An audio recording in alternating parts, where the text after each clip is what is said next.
साधु, आप सभी को मेरा प्यार भरा नमस्कार। मैं मुकेश यादव, मैं टारगेट से, और आज हम लोग पढ़ेंगे कक्षा 10 की मैथ। हालांकि 9 ही लिखा है 10 लिख लेते हैं इस पर, क्योंकि लगता है।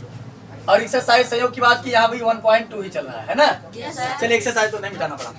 और हम लोग पढ़ेंगे एक्सरसाइज 1.2। अगर बात करें शायद 1.2 का हमने पहले का 5 क्वेश्चन था, कंप्लीट कर लिया था, और शायद दूसरे का एक क्वेश्चन कर लिया था हम लोगों ने, है ना।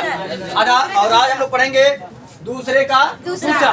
तो आगे बढ़ने से पहले हम पीछे पढ़ी गई चीजों को एक बार फिर से रिवाइज करते हैं, ताकि तरोताजा हो जाए और आप भूलने भी, है ना।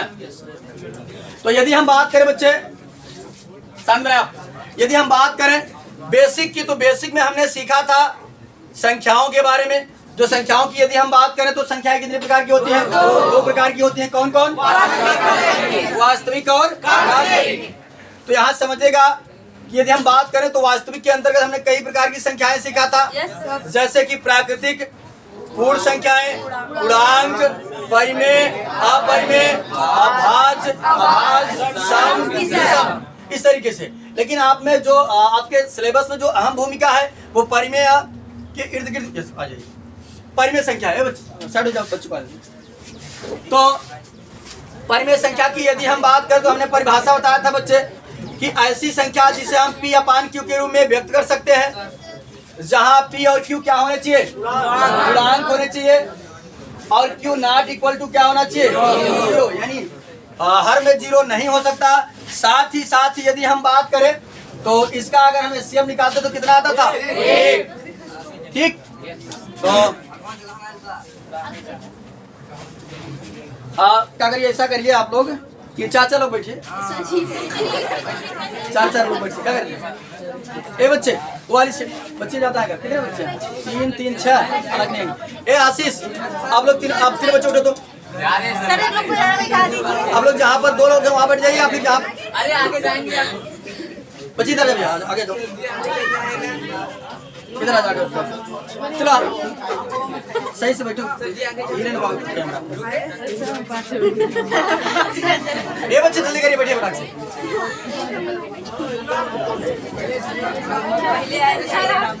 चले बैठ जाए उस पर। उसके बाद आप 4 लोग बैठिए, बैठिए एडजस्ट करिए। आज का आप उसको बैठ जाइए, एडजस्ट कर थोड़ा सा, नीचे बैठ जाइए।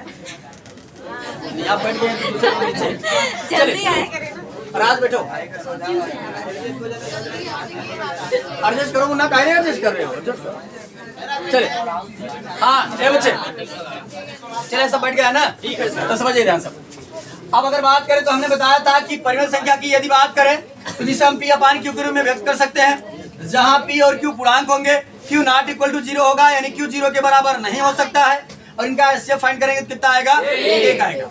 इतना हमने बेसिक क्लास में सीखा था। उसके बाद अगर हम बात करें एक्सरसाइज 1.1 की, तो हमने इसमें सीखा था यूक्लिड विभाजन प्रमेयिका, है ना। तो यूक्लिड विभाजन प्रमेयिका का सूत्र क्या है?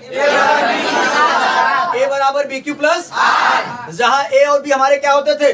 नंबर होते थे, और ऐसे नंबर होते थे जिसमें A ग्रेटर होता था B से, है ना। उसके बाद हमारा फार्मूला बनता था A बराबर BQ प्लस R। अब अगर बच्चे हम इसकी बात करें तो Q हमारा क्या होता था? भागफल होता था। R क्या होता था? और यदि बात करें हम अगर B को मान लेते हैं 6, R कितना आएगा? 0 से 5 तक जितना भी मानते थे, R उससे क्या होता था? कम होता था। और सवाल में जो भी सिद्ध करने के लिए देता था हम B को उतना ही लेट करते थे। हमने 2 क्वेश्चन 3 क्वेश्चन किया था। एक में कहा था 3M सिद्ध करिए, एक में कहा था 9Q ऐसे करके किया था, है ना। बात सुनाई सबको? चलिए, उसके बाद यदि बात करें बच्चे तो हमने सीखा था भाज्य और अभाज्य संख्या के बारे में। तो कोई भाषा बताएगा क्या होती है? हाँ, अगर बात करें बच्चे, आ जाओ। कहाँ आप साइड दीजिए, थोड़ा सा बच्चे को आने दीजिए। चले, समय से आ जाया करिए, आप लोग लेट हो जाते हैं। तो ये बच्चे ऐसी संख्या है जो एक और स्वयं के अलावा किसी और से कट जाए वो भाज्य हुआ करती थी। जो एक और स्वयं के अलावा किसी और से ना कटे वो वहां बैठ जाइए। कुमार वाली सीट पर कुमार, चलो बैठे। चले, अब हम लोग आ जाते हैं। उसके बाद एक फार्मूला बच्चे, उसके बाद हमने एक फार्मूला सीखा था, फर्स्ट इंटू सेकंड नंबर बराबर क्या होता था? लासा इंटू तैयार तो है। अच्छा, एलसीएम इंटू चलिए, इतना हम लोगों ने सीख लिया था। अब आ जाते हैं एक्सरसाइज पर। कहाँ तक हम पढ़े बच्चे? पहले का दूसरे का पहला हो गया था, दूसरे के दूसरे की बात करें तो कहा कि एलसीएम और एचसीएफ निकालिए। फिर एलसीएम और एचसीएफ निकालने के बाद आप बताइए कि पहली संख्या इंटू दूसरी संख्या बराबर एलसीएम इंटू एचसीएफ है कि नहीं। तो चलिए हम लोग दूसरा क्वेश्चन करते हैं, दूसरे का दूसरा क्वेश्चन। डेट डाल दीजिए, डेट। अरे डेट रहने दीजिए, डेट तो सब पता ही है। का वीडियो में आपको साफ शब्दों में मेंशन किया गया रहता है।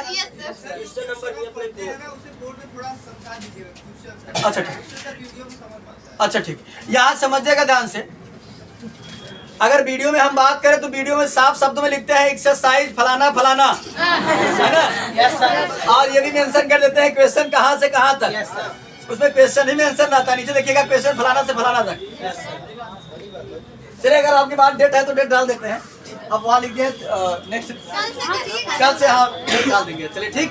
तो हाँ बच्चे, यहाँ समझिए, प्रश्न पढ़ देते हैं। दूसरा अगर बात करें दूसरे प्रश्न की, कह रहा है पूर्णांकों के निम्नलिखित युग्मों के, युग्म मतलब क्या होता है बच्चे? जोड़ा, जिसे अंग्रेजी में पेयर कहा जाता है।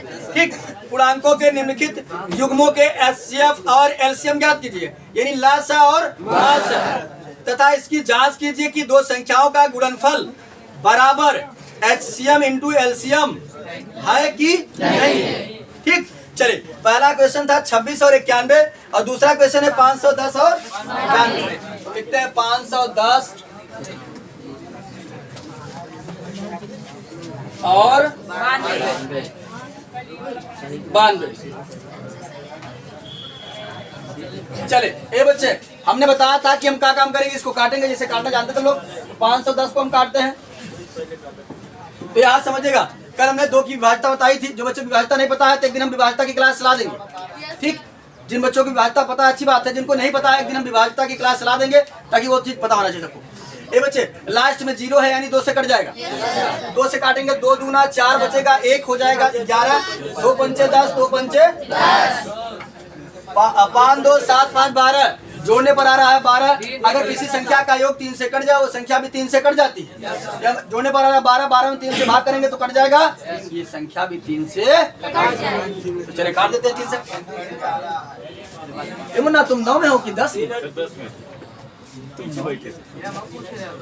क्या जाएगा? 3 8 24, 3 पचे, फिर अभी 5 से कट जाएगा, 17 पचे 85 होता है, 17 के 17। यहाँ लिखेंगे 510 बराबर 2 गुणते 3 गुणते 5 गुणते 17। ठीक, अब अगर 92 की बात करें, 92 को भी काटेंगे इसी प्रकार से। ए बच्चे, लास्ट में 2 है, 2 से कट जाएगा, 2 चौका 8, 2 छंग 12, 2 से काटेंगे, 2 दूना 4, 2 तिहाई 6, 23 से का भाग संख्या स्वयं से कटेगी। 23 से के आया तुलना करके 2 गुणते 23। ठीक, यहाँ समझिएगा ध्यान से। ए बच्चे, यदि हम बात करें एलसीएम की तो जो मिलता है उसको भी एक बार लिखते हैं और जो नहीं मिलता है उसको भी एक बार लिखते हैं। तो यहाँ समझिएगा, अगर हम बात करें एलसीएम की, हाँ लासा हो, यहाँ समझेगा। ये बच्चे 2 इसमें भी है, 2 इसमें है, एक बार 2 लिख देंगे तो ये दोनों कवर हो जाएगा। फिर यहाँ समझिए, इसमें 2 है किंतु इसमें नहीं है तो इसको लिखना पड़ेगा ना हमको। फिर यहाँ समझिएगा 3 है, 3 है तो 3 को लिख दिया हमने। इसी प्रकार से 5 को लिख दिया, 17 और 23। किसी बच्चे ने गुणा किया है? कितना है? 46 920 से गुणा किया ना। कैसे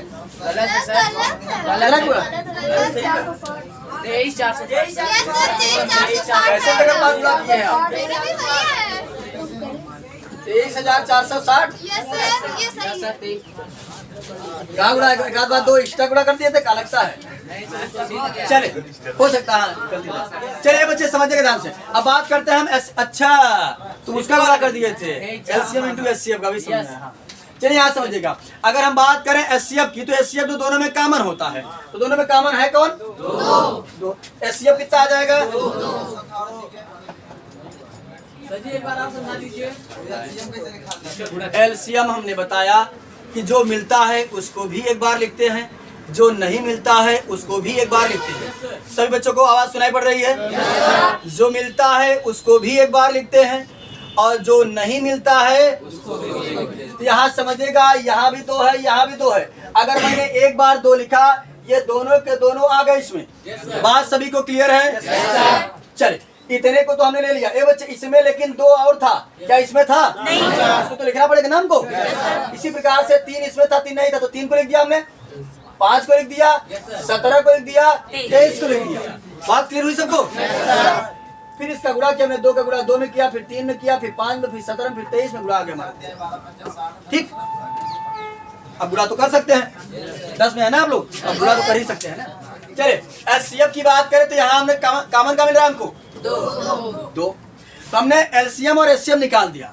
अब प्रश्न में हमसे कहा जा रहा था कि आप एलसीएम और एचसीएफ निकालने के बाद ये जांच करिए कि संख्याओं का गुणनफल और एलसीएम इंटू एचसीएफ दोनों बराबर हैं कि नहीं है। तो हम क्या काम करते हैं, यहाँ लिखेंगे संख्याओं का गुणनफल बराबर संख्याओं का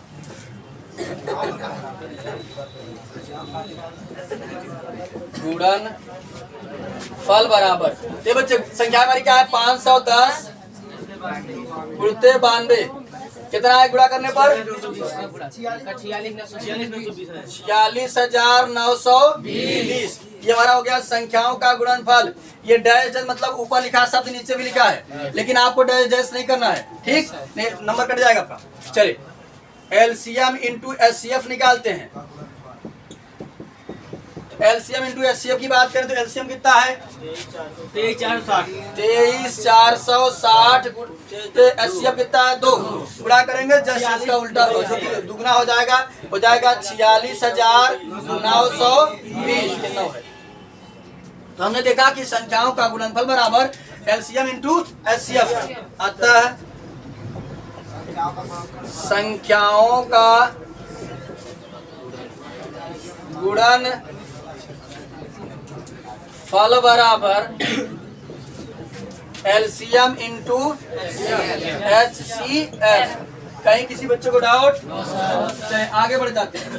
कहिए तो हम इसका तीसरा बताएं, कहिए तो छोड़ दे।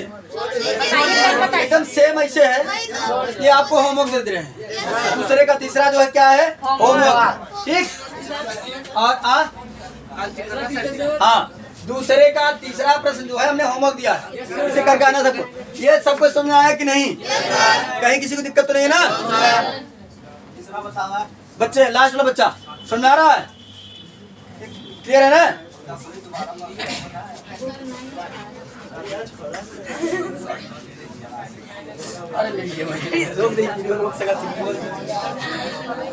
चलिए ये बच्चे अगला प्रश्न समझते हैं।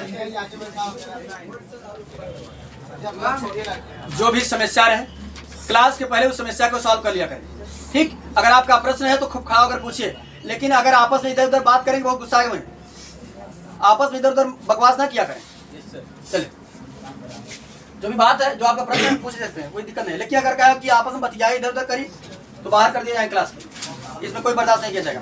चलिए, तीसरा प्रश्न है अभाज्य गुणनखंड विधि द्वारा निम्नलिखित पूर्णांकों के एचसीएफ और एलसीएम ज्ञात। क्या करना है? पहले इसको काटना है। हमने कल बताया था कि यदि कोई भाज्य संख्या है उसे काटेंगे तो अभाज्य गुणनखंड के रूप में व्यक्त होती है।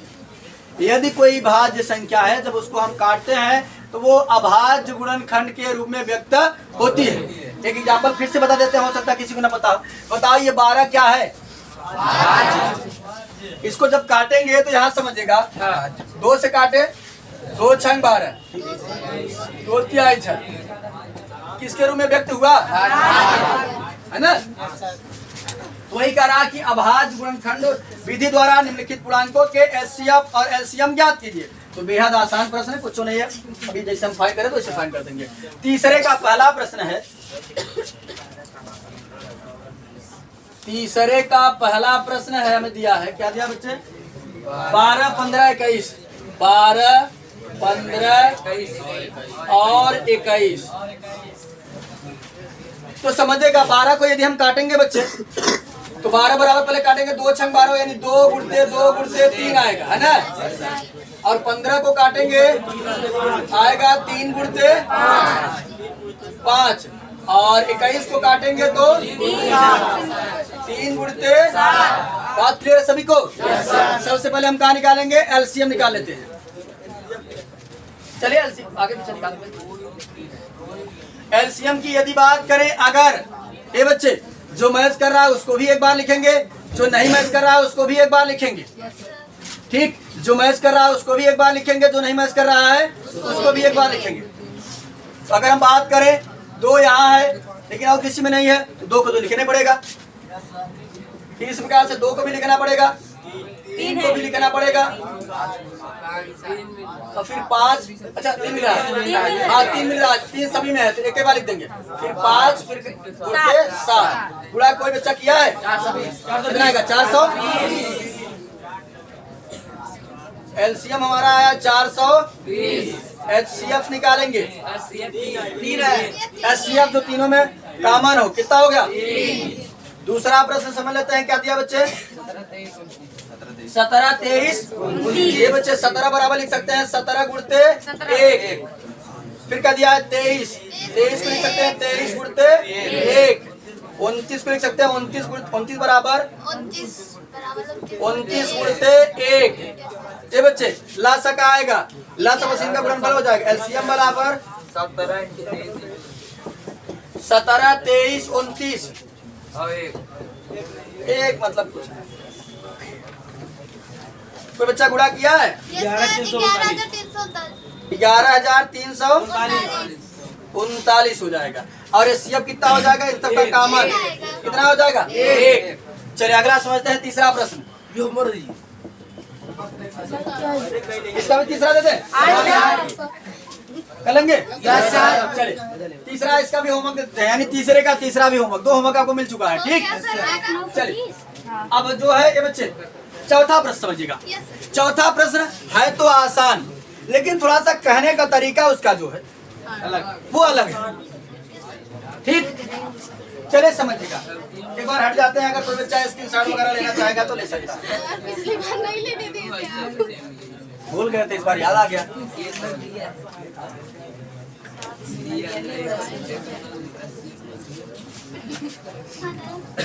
आए बच्चे, अगर बात करें हम प्रश्न चौथे की तो करा है एचसीएफ, समझिएगा ध्यान से। करा है ऐसे लिखा है, एचसीएफ लिखा है और फिर लिखा है ब्रैकेट में,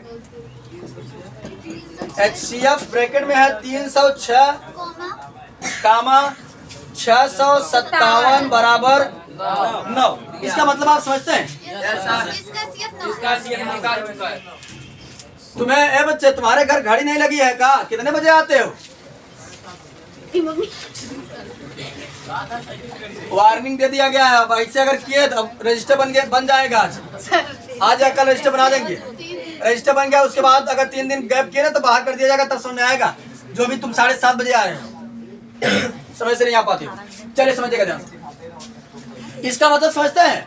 इसका मतलब यह है कि हे संख्या के और हे संख्या के जो मसबाउ बन 9 कितना बा 9। क्या समझिएगा, हमें कहा था कि एचसीएफ 306 और 657 बराबर 9, यानी इस संख्या का हमको जो एचसीएफ दिया कितना दिया? 9 दिया।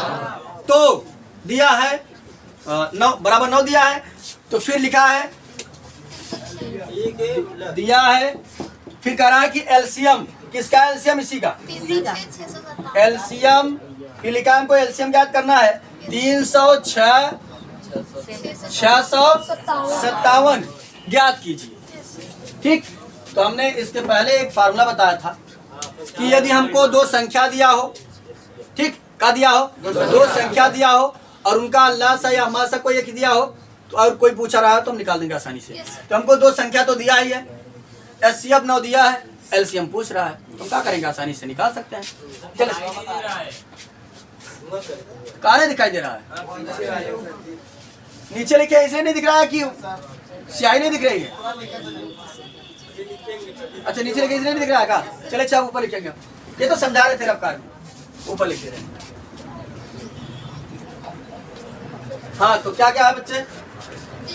अगर हम बात करें HCF की तो HCF हमको दिया है 9। पहली संख्या की यदि बात करें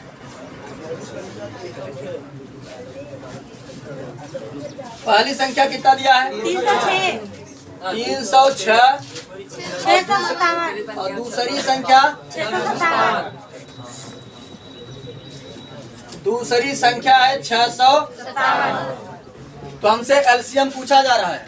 हमने फार्मूला पढ़ा है एलसीएम इंटू HCF बराबर, या हिंदी में लिखना चाहते लिख दीजिएगा लासा गुणते मासा बराबर पहली संख्या इंटू दूसरी संख्या, या संख्याओं का गुणनफल। बात वही है, या फर्स्ट इंटू सेकेंड, संख्याओं का गुणनफल। संख्याओं का गुणनफल। तो यहाँ समझिएगा एलसीएम की यदि हम बात करें तो नहीं पता है, रहने दिए। एलसीएम हमको कितना दिया है 9, तो 9 लिख दिया हमने। संख्याओं का गुणा करना है तो पहली संख्या 306 है और दूसरी 657। कट रहा है 9 से। 6 5 11 7 18 दोनों भी काट दे।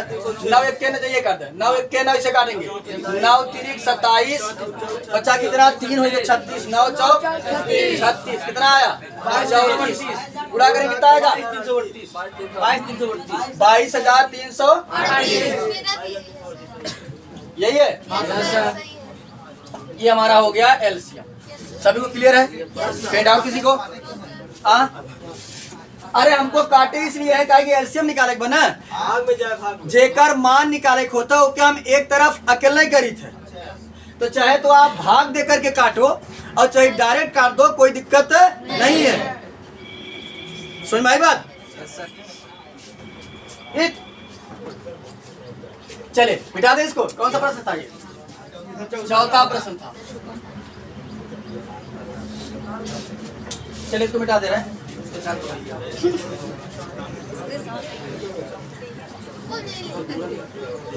पांचवा प्रश्न बात करते हैं। और पांचवा प्रश्न अच्छा प्रश्न है, ठीक।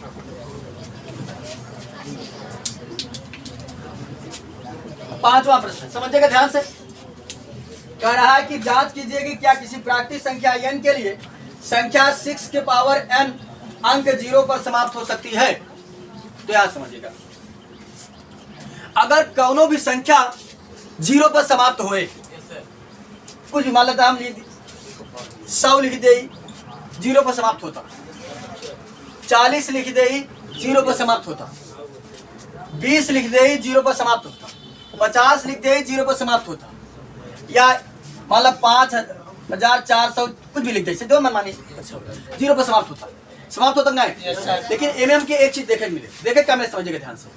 अगर मैं इस 100 को काटूं तो समझेगा, अगर मैं 100 को काटता हूं हो जाएगा 50, फिर हो जाएगा 25, फिर हो जाएगा कितना 1। अगर मैं इस 50 को काटूं तो हो जाएगा कितना 25, इस 40 को यदि मैं काटता हूं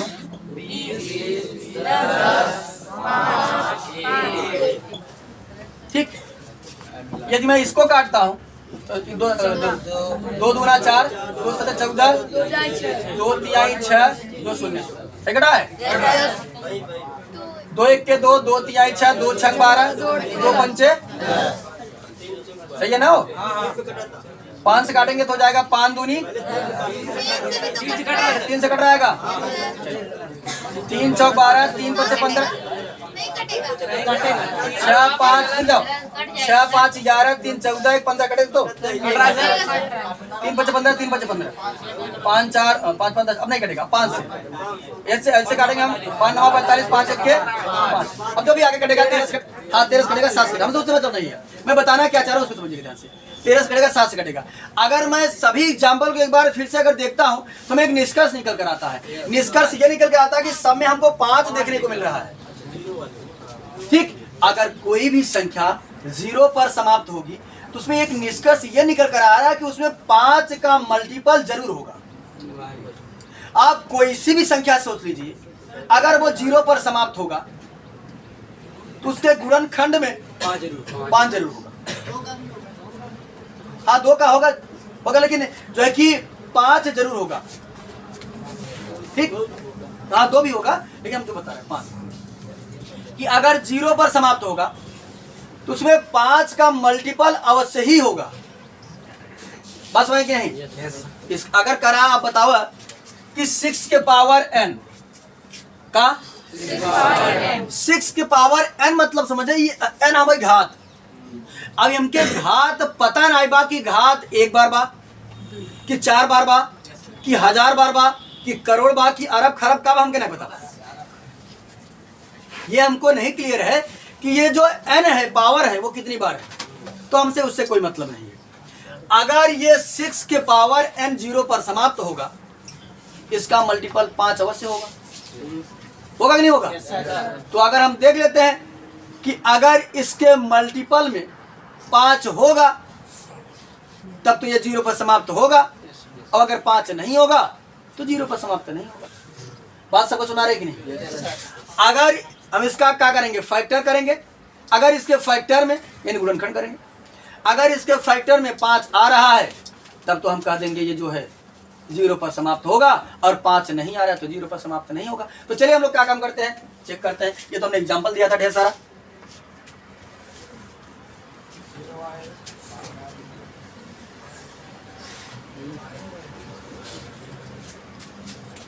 ए बच्चे, यदि 6 के पावर n बराबर हम बात करें, अगर मैं इसका 6 का खंड करूंगा तो होगा 2/3। 2 गुणते 3 के पावर n। बताओ बच्चे क्या इसमें जो है 5 आया? नहीं आया। अगर 5 आया होता तो 0 पर समाप्त होता, 5 नहीं आ रहा तो 0 पर समाप्त नहीं होगा, है कि नहीं? अगर 5 आया रहा होता तो 0 पर समाप्त होता, 5 नहीं आया तो 0 पर समाप्त नहीं होगा। अब आप लोग कह रहे होंगे सर 0 वाले में आप ये भी देखे थे कि 2 भी आ रहा था। 2 आने का ये मतलब नहीं होता कि वो 0 पर समाप्त होगा। चलिए समझिएगा, मान लेते हैं हमने दे दिया 12, इसको भी काटेंगे अगर हम, इसमें भी 2 आ रहा है ना, इसका ये मतलब थोड़ी है कि 0 पर समाप्त होगा। 0 पर अगर समाप्त हो रहा है इसमें 5 अवश्य ही हो, क्योंकि 5 की हमने परिभाषा पढ़ी विभाज्यता की कि 5 से वही संख्याएं करती हैं जिसके अंतिम का अंक यानी इकाई का अंक 0 अथवा 5 हो। क्या लिखेंगे अब हम, ये तो दिखा दिया। क्या लिखेंगे कि यदि 6 के पावर n 0 पर समाप्त होता तो उसके गुणनखंड में 5 होता।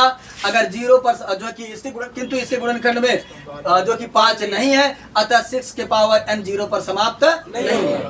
तो हम बोल दे रहे हैं, आप YouTube से वीडियो देख करके हमारे शब्द जो मैं शब्द बोल रहा हूँ वही लिख लीजिएगा। ठीक, अभी तक कौन हिंदी लिखिए।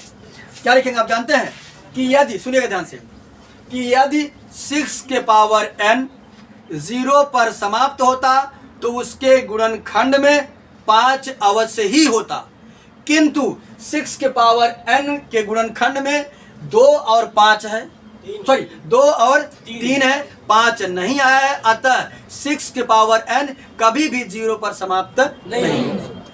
बात सबको क्लियर है? यस। ठीक, चलिए अब आगे बढ़ जाते हैं। अरे बात सुन लिया, बात फिर लिख ली है या यही समझे है? क्या होता है ये ना समझा, ये समझे है ना? चलिए प्रश्न नंबर 6 समझते हैं। हाँ 6 की बात करें, ए बच्चे साथ में, तो 6 में करा कि व्याख्या कीजिए कि 7 गुणते 11 गुणते 13 प्लस 13 और 7 गुणते 6 गुणते 5 गुणते 4 गुणते 3 गुणते 2 गुणते 1 प्लस भाज्य संख्याएं प्लस 5 भाज्य संख्याएं क्यों हैं? अच्छा बताओ, अगर कोनो भाज्य संख्या रहे तो हम उसे अभाज्य गुणनखंड के रूप में व्यक्त कर सकते थे। अगर मैं इनको अभाज्य गुणनखंड के रूप में व्यक्त कर सकता हूं तो कह दूंगा भैया इसे हम अभाज्य गुणनखंड के रूप में व्यक्त कर पाते हैं, हमारी भाज्य बा करो ना, आ रहा है। चलिए ठीक है, तो प्रश्न 6 की बात करते हैं। हमें दिया है बच्चे 7 गुणते 11 गुणते 13 प्लस 13। ये बच्चे यदि इतना पहले साफ करें फिर आगे और वाले में बढ़ते हैं। यदि इसको हम सॉल्व करेंगे तो कितना आएगा? 7 गुणते 11 गुणते 13 किसने गुणा किया है? 11 सते 77, 77 गुणते 13, 13 सते 91, फिर 13 सते 91 आ जाएगा 1, 9 1 10 का 0, 9 1 10 आएगा 1001 और 1001 में 13 जोड़ दे 1014 हो जाएगा। ठीक, यानी इसको हमने सॉल्व किया तो सॉल्व करने पर कितना आया ये? 1014।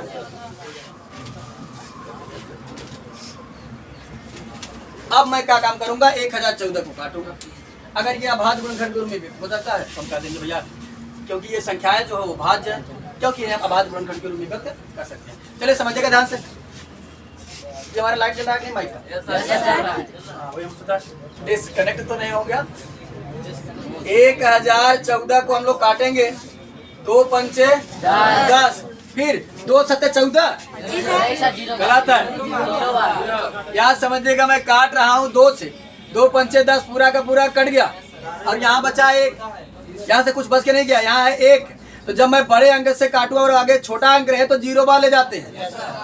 न समझ आया तो भाग करके दिखाए हम। दिखाइए सर। देखिए अगर मैं 2 से भाग करूंगा, 2 पंचे कट गया, ये 1 उतारा कि 14 उतारे? 1 उतारेंगे तो कई बार जाएगा 0 बार, यहाँ जाएगा 1, 4 उतार लेंगे, 2 सत्ते 7 सबको। ठीक, तो जब मैं बड़े अंक से काट रहा हूँ और आगे अगर यदि छोटा अंक हो तो हम 0 बार ले जाते हैं। कितने बार ले जाते हैं? 0 बार ले जाते हैं। हो जाएगा 2 0 0, 2 सत्ते 14, फिर कैसे कटेगा? 3 से, क्योंकि 5 7 बार आ रहा है। 3 1 के 3 बचा 2 हो गया 20, 3 6 18, 3 9 27। फिर ये 13 का स्क्वायर है, काट देंगे 13 1 के 13, 13 13 39, फिर 13 1 के ये बच्चे। अगर बात करें तो 1014 बराबर हमारा कितना आया? 2 गुणते 3 गुणते 13 गुणते 13। 1014 बराबर हम लिख सकते हैं, पढ़े थे हम सीखे थे कि 2 गुणते 3 गुणते 13 के घाते 13 का स्क्वायर।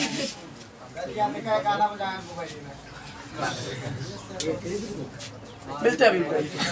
चलिए हम अगला प्रश्न समझ लेते हैं। इसी में एक प्रश्न हमसे और पूछा गया है, 7 गुणते 6 गुणते 5 गुणते 4 गुणते 3 गुणते 2 गुणते 1 प्लस 5। तो इसका हम क्या काम करते हैं? गुणा कर लेते हैं। गुणा इधर से करते हैं, आसान होगा। 2 तिहाई 6, 6 चौक 24, 24 पंचे 120, 12 छंग 72, 720, 720 का गुणा 7 में कर दीजिए, कितना आएगा? 50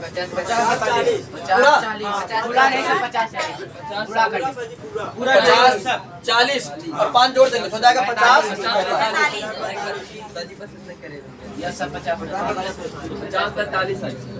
अब 50 45 आया। इसको भी हम क्या काम करेंगे? काटेंगे।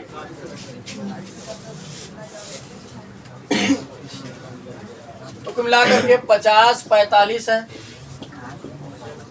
ए बच्चे इकाई का अंक 5 है तो 5 से कट जाएगा। 5 से काटेंगे तो हो जाएगा हमारा कुल मिलाकर के 5 1 के 5, 5 0 0, फिर 5 0 0, 5 9 45, फिर कैसे कट जाएगा? 3 से कहाँ कटेगा? 7 से कटेगा। 7 से कट जाएगा? 7 से कट रहा? 7 से काटेंगे, 7 1 के 7, बचा 3 हो गया कितना? 30। कहाँ कटेगा? 7 से 11 से ट्राई करो, देखिए 11 से कटेगा। हाँ कट जाए, 11 से कट जाएगा। 11 9 99 बचा 1, नहीं करेंगे, नहीं करेंगे। 13 से कटेगा? 13 सत्ते 91 कितना बचा?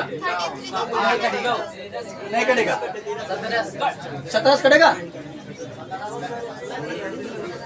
कैसे कटेगा? स्वयं से कटेगा, क्या लगता है? चलिए जाने दीजिए, अब स्वयं से कट रहा है। वैसे भी 5 से एक बार कट गया है, क्या समझेगा? वही नहीं समझ रहा, कोई दिक्कत नहीं। यहाँ समझेगा, हमें कह रहा बताओ ये भाज्य का ही भाज्य अगर हम बात करी, अगर ओके हम अभाज्य गुणनखंड के रूप में व्यक्ति पाते तो भाज्य बांटे, तो 5 से एक बार कट गया, हमारी कहानी बन गई। अगर 5 से एक बार कट गया तो हमारी कहानी बन गई है। हमें जो चाहिए, अगर बताओ हमको 100 रुपए की आवश्यकता हो गई है, ठीक, 100 रुपये की आवश्यकता जगह 100 रुपये हमको मिल गया। अगर 2-4 से और मिल जाए तो अच्छी बात है, नहीं मिलेगा हमारा काम तो हो ही गया है ना, यस कोई दिक्कत नहीं है। तो यहाँ समझिएगा 5045 बराबर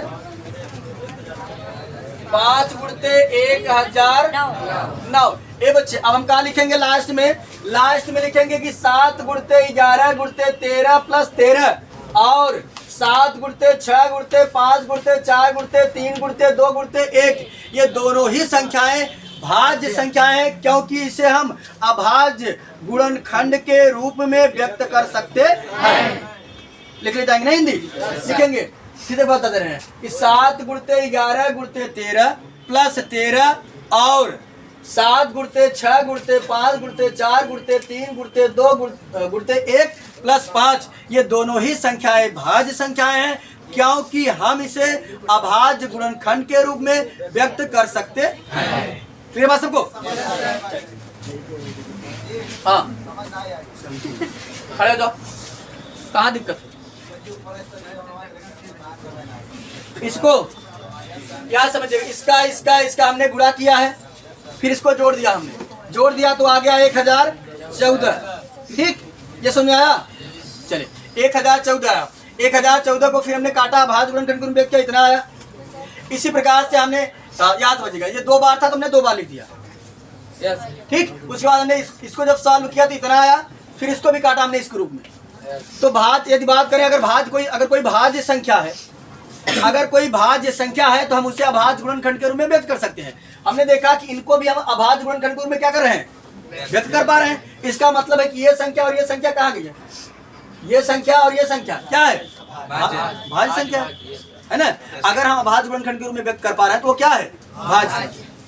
ठीक, तो हम लिखेंगे कि 7 गुणते 11 गुणते 13 प्लस 13 और 7 गुणते 6 गुणते 5 गुणते 4 गुणते 3 गुणते 2 गुणते 1 प्लस 5, ये दोनों ही संख्याएं भाज्य संख्याएं हैं, क्योंकि हम इसे अभाज्य गुणनखंड के रूप में व्यक्त कर सकते हैं। बात सभी को क्लियर है? Yes sir. और कहीं किसी को डाउट? तो चलिए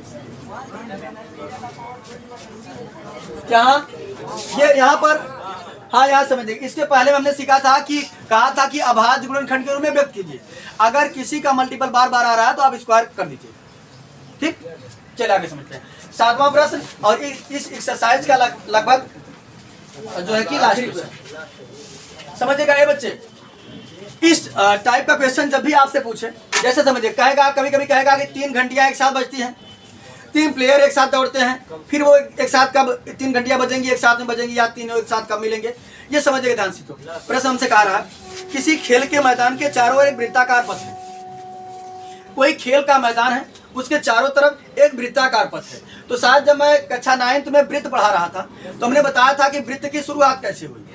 तो जब ये बच्चे, अगर मैं भुजाओं की संख्या को लगातार बढ़ाते चले जाऊंगा, धीरे धीरे धीरे धीरे भुजाओं की संख्या बढ़ती चली जाएगी, और वो भुजा किसमें चेंज हो जाएगी, है ना। जैसे समझिएगा, अगर मैं बात करूं, पहले इसमें कितना था, 3 भुजा था, तो ये क्या था, त्रिभुज था। अब मैंने इसमें 4 भुजा किया तो क्या बना, चतुर्भुज। अब मैं 5 भुजा करूंगा तो क्या बनेगा, पंचभुज। 6 करूंगा तो क्या बनेगा,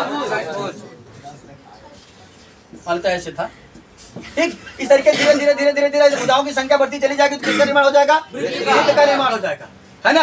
अब वृत्त की यदि हम बात करें दैनिक जीवन में आवश्यकता की, तो यदि किसी धावक को त्रिभुजाकार में दौड़ाया जाए तो उसकी स्पीड उतना नहीं मिल पाएगी, क्योंकि वह भाग स्पीड बनाएगा, अंत से फिर मोड़ आएगा, फिर रुक जाएगा, फिर स्पीड बनाएगा, फिर मोड़ आ गया। इसी प्रकार से अगर हम चतुर्भुजाकार में दौड़ाएं, हालांकि इसकी अपेक्षा इसमें स्पीड ज्यादा होगी, नहीं ज्यादा होगी, 4 मोड़ है, हाँ भले से, लेकिन ज्यादा यहाँ अचानक से घूमना पड़ रहा है, यहाँ अचानक से नहीं घूमना पड़ रहा है ना। यहाँ तो तुरंत, अब बताओ ऐसे तुरंत घूम पाओगे, यहाँ तो वो है ना। यहाँ समझिएगा, इसकी अपेक्षा यहाँ क्या रहेगी, स्पीड ज्यादा रहेगी। अगर इसी में दौड़ा दे तब इसकी अपेक्षा यहाँ ज्यादा रहेगी। इस तरीके से जब भुजाओं की संख्या बढ़ती चली गई, इसीलिए जब देखिएगा कभी धावक को दौड़ाया जाता है तो या तो सीधे में दौड़ाया जाता है या वृत्ताकार में दौड़ाया जाता है, ताकि उसकी स्पीड को बार बार कम न किया जा सके, है ना। थोड़ा सा पानी पी ले यार, प्यास लग जाती है बहुत। हाँ समझिएगा, तो बच्चे, हाँ आ जाता है अपने प्रश्न पर। तो कह रहा कि एक खेल का मैदान था,